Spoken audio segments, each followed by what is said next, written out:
नमस्कार, मेरा नाम है विराट वर्तमान। ज्योतिष ऋषि मुनियों द्वारा दिया हुआ एक अमूल्य ज्ञान है जो उन्होंने मानवता के कल्याण के लिए दिया हुआ है। मेरा मानना है ज्योतिष भारत का मूल आधार है, क्योंकि हमारे सारे त्योहार ज्योतिष गणना से बनाए जाते हैं। कुंभ कब होगा इसका निर्धारण ज्योतिष गणना से होता है। दीपावली कब आएगी इसका निर्धारण ज्योतिष के ग्रहों की स्थिति से होता है। हम लोग नाम भी रखते हैं तो जाकर ज्योतिषविद से पूछते हैं कि पंडित जी, बच्चे का जन्म किस नक्षत्र में हुआ है, किस राशि में हुआ है, क्या नाम इसको। तो इसी ज्योतिष गंगा से मैं एक अंजुलि भर के आपको देने का प्रयास करूंगा। इस वक्त मेरा विषय रहेगा मंगली होना। ज्योतिष के सिलसिले में मैं विश्व के कई देशों में रहा हूं। मुझे अमेरिका में रहने का सौभाग्य मिला, यूरोप में रहा, मिडिल ईस्ट में रहा, साउथ ईस्ट में रहा, यानी कि मैं Malaysia, Thailand, Singapore, Dubai, Sharjah आदि शहरों में भी रहा। वहां मिलने भारतीय लोग ज्योतिष के सिलसिले में मुझसे मिलने आते रहे, लेकिन अधिकांश भारतीय जब अपने बच्चों की कुंडलियां लेकर आते हैं तो छूटते ही सबसे पहले प्रश्न करते हैं, पढ़िए हमारे बच्चा मंगली तो नहीं है, हमारी बेटी मंगली तो नहीं है। और उनको लगता है ये मंगली होना कोई बहुत खराब बात है। यदि उनसे कहें कि भाई आपकी बेटी या बेटा मंगली है तो थोड़ा सा उनको अच्छा नहीं लगता है। उनको लगता है कुछ अशुभता आ गई हमारे बच्चे में।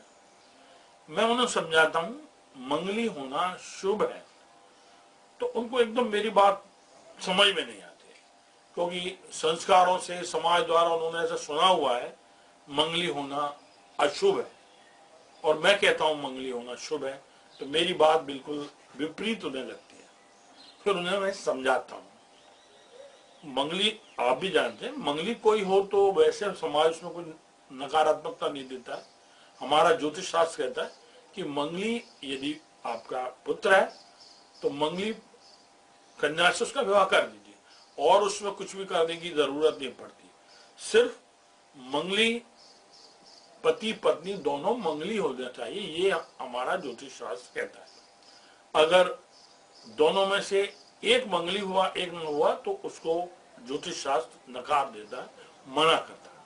तो मंगली होना शुभ है जो मैं कह रहा हूं, कैसे उसको थोड़ा समझने का प्रयास करें, और यह अच्छा होगा न केवल आप समझें वरन अपने मित्रों, अन्य परिवारों तक इस बात को पहुंचाएं, ताकि उनके दिमाग में बैठी हुई ये गलत धारणा दूर हो।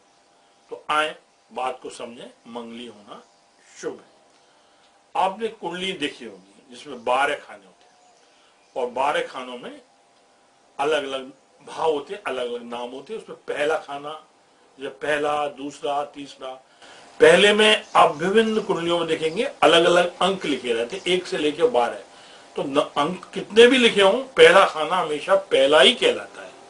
इसी तरह जहां लिखा हुआ छठवां, तो वो छठवां ही कहलाएगा, चाहे उसमें 1 से लेकर 12 कोई भी अंक लिखे हों। तो अधिकतर लोग कंफ्यूज हो जाते हैं कि जब मैं कह रहा हूं ये पहला, वहां लिखा है 8वां, तो ये 8वां, ऐसा कुछ नहीं।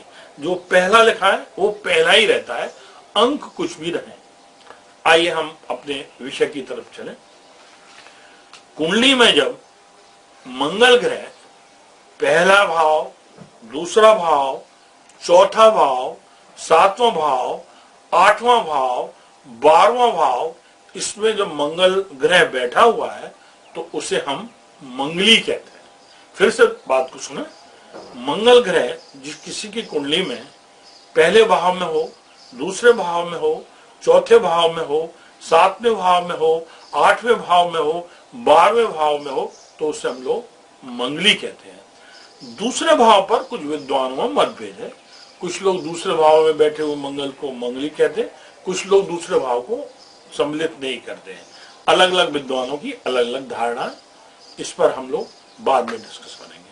लेकिन फिलहाल हम लोग इन 6 भावों में बैठे हुए मंगल से डिस्कस करेंगे। मंगल क्या है? ज्योतिष शास्त्र के अनुसार 9 ग्रह विश्व की सारी वस्तुओं के अधिपति होते हैं। हर चीज का स्वामी एक ग्रह होता है। जैसे कि खून है, खून का स्वामी मंगल होता है। मान लीजिए कफ है तो उसका स्वामी चंद्रमा होता है। इसी तरह विभिन्न ग्रह विभिन्न चीजों के स्वामी होते हैं। जैसे एक और चीज बताएं, जैसे शुक्र है तो शुक्र ग्रह काम का स्वामी होता है। इसी तरह 9 ग्रह विश्व की हर वस्तु हर चीज के द्वारा हम लोग प्रतिनिधि मानते हैं।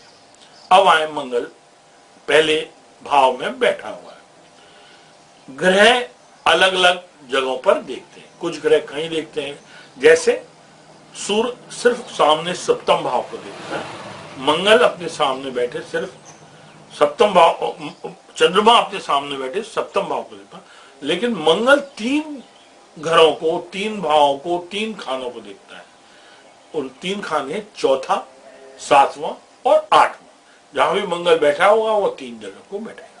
तो हम फिर से देख शुरू करते हैं कि मंगल जब लग्न में बैठा हुआ, प्रथम भाव में बैठा हुआ, तो क्या करता है। अपनी बात शुरू करने से पहले मैं थोड़ा समझाऊं। जैसा हम कह रहे हैं कि कुंडली दुनिया के सारे चीजों को निर्धारित करती है, इसी तरह हमारी जो कुंडली के 12 भाव है शरीर के 12 अंगों को निर्धारित करते हैं।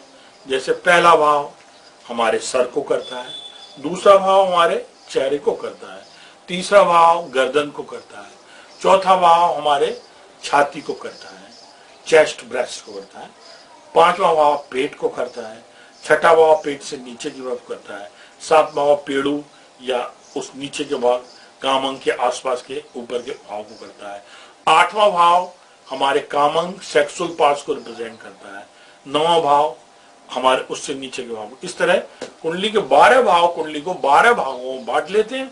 और उससे हम, यदि हमें किसी के गर्दन को देखना होता है, गर्दन के बारे में जानकारी लेनी होती है, तो हम तीसरे भाव को देखते हैं, उसमें क्या सकारात्मकता है क्या नकारात्मकता है, तो हम बताते हैं कि आपके तीसरे भाव में आपके गर्दन में क्या हो रहा है। इसी तरह किसी के चेस्ट में, ब्रेस्ट में या छाती में कोई समस्या है तो उसके लिए हम चौथा भाव देखते हैं। इसी तरह अष्टम भाव, 8वां भाव हम काम अंग के रूप में देखते हैं। तो 7वें 8वां एक क्षेत्र काम से जुड़ा हुआ होता है। अब प्रथम भाव में बैठा हुआ मंगल है, वो 3 जगहों को देख रहा है। चौथे भाव को देख रहा है, सप्तम भाव को देख रहा है और अष्टम भाव को देख रहा है। ज्योतिष में सप्तम भाव पति या पत्नी का माना जाता है। मंगल ऊर्जा का प्रतीक है। दुनिया में जितनी भी ऊर्जा, जितनी भी एनर्जी फैली हुई है, उसका स्वामी मंगल करता है। जैसे मैं कह रहा हूं ना, विभिन्न ग्रह विभिन्न वस्तुओं को निर्धारित करते हैं, इसी तरह मंगल ऊर्जा को निर्धारित करता है। जैसे किसी का मंगल बहुत कमजोर होता है तो वो व्यक्ति ऊर्जाहीन होता है, बहुत सक्रिय नहीं होता है। इस तरह कई लोग आपने देखे होंगे बहुत ही एक्टिव होते हैं, उसका कारण उनका मंगल का अच्छा होना होता है, मंगल का शुभ होना होता है, मंगल का सकारात्मक होना होता है। जो लोग बहुत कमजोर, ढीले ढाले, आलसी होते हैं, उनका मंगल कमजोर होता है। तो मंगल है ऊर्जा का प्रतीक। अब मंगल लग्न में पहले भाव में बैठा हुआ मंगल 4, 7, 8 को देख रहा है। 7 पति पत्नी का भाव होता है। स्त्री कुंडली में उसके पति का प्रतीक होता है, पुरुष की कुंडली में उसकी पत्नी का प्रतीक होता है। तो मंगल पहली जगह से पत्नी को देख रहा है या पति को देख रहा है, यानी कि लग्न में बैठा हुआ मंगल पति या पत्नी में ऊर्जा का संचार कर देगा, ऊर्जावान बना देगा। और अष्टम भाव 8वां भाव कामांग होता है, तो मंगल वहां बैठकर अपनी कुंडली में उन काम ऊर्जा को बढ़ाना है। इस तरह अब यदि दूसरा जो पति या पत्नी हो वो उसी स्तर का ना हो, वो उसी ऊर्जा का ना हो, उतनी काम ऊर्जा का ना हो, तो वैवाहिक जीवन में समस्या आती है। मेरे कई वकील मित्रों ने बताया है कि बहुत सारे तलाक का कारण पति पत्नी के बीच में काम शक्ति का अनुपात गलत होना होता है। यानी पति ज्यादा ऊर्जावान है, पत्नी कम ऊर्जावान है, तो उनमें थोड़े दिन में झगड़े शुरू हो जाते हैं और फिर भी विभिन्न बातें करके तलाक ले लेते हैं।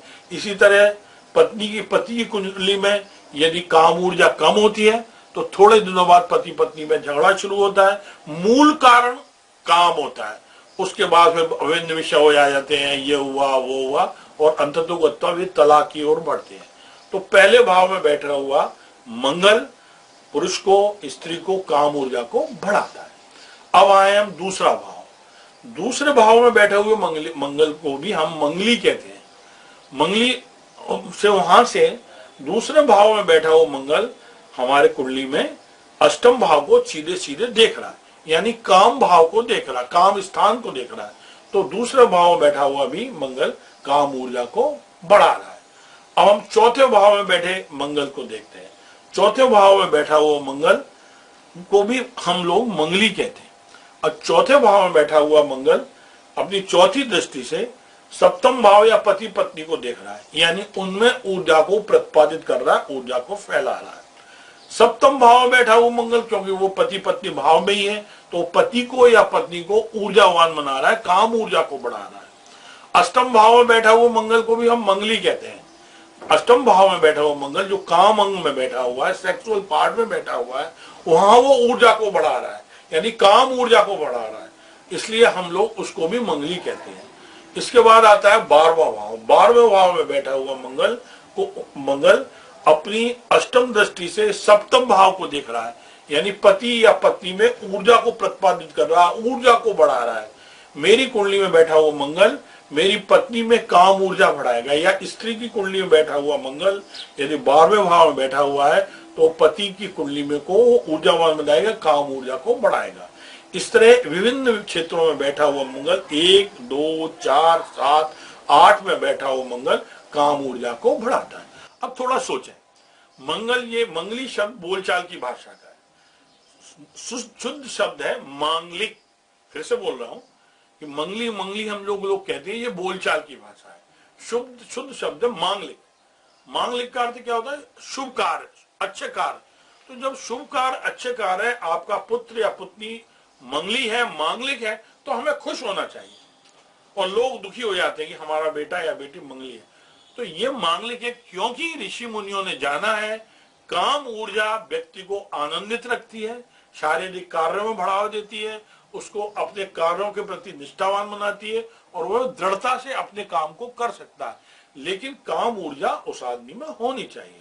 और फिर संतान के लिए भी काम ऊर्जा, काम शक्तियों के लिए, काम आनंद के लिए भी काम ऊर्जा बहुत जरूरी है। अतः ऋषि मुनियों ने क्या करा कि जो व्यक्ति ज्यादा काम ऊर्जा वाले हों उनको ज्यादा काम वाली स्त्री या पुरुष से विवाह करना चाहिए। उन्होंने फिर सिर्फ इतना कहा है कि मंगली को मंगली से, मांगलिक को मांगलिक से विवाह करना चाहिए। यदि कोई आपका बेटा या बेटी या पुरुष या स्त्री मंगली नहीं है तो उनको ऐसे स्त्री पुरुष से विवाह करना चाहिए जो मंगली नहीं है। क्योंकि अगर एक मांगलिक है, एक में काम ऊर्जा ज्यादा है, एक काम को ज्यादा आनंदित करता है और दूसरा काम में कोई रुचि नहीं लेता या काम ऊर्जा कम है, तो जीवन का, पारिवारिक जीवन का चलना एक कठिन बात होगी। इसलिए मंगली व्यक्ति ऊर्जावान होता है, वो काम का परम आनंद ले सकता है, और ईश्वर के बाद सबसे ज्यादा आनंद काम में आता है। ईश्वर भक्ति के बाद ऐसा लोग कहते हैं कि काम परमानंद देता है। ओशो ने तो इस बात को कहा है, from sex to super consciousness, काम से राम तक, संभोग से समाधि तक। अतः कुंडली में मंगली होना शुभ है, इस बात को ध्यान रखें। और सिर्फ इतना ध्यान रखें कि मंगली व्यक्ति, स्त्री या पुरुष, मंगली से ही शादी करें। नमस्कार, इस बात को ध्यान रखें और लोगों तक फैलाएं। नमस्ते।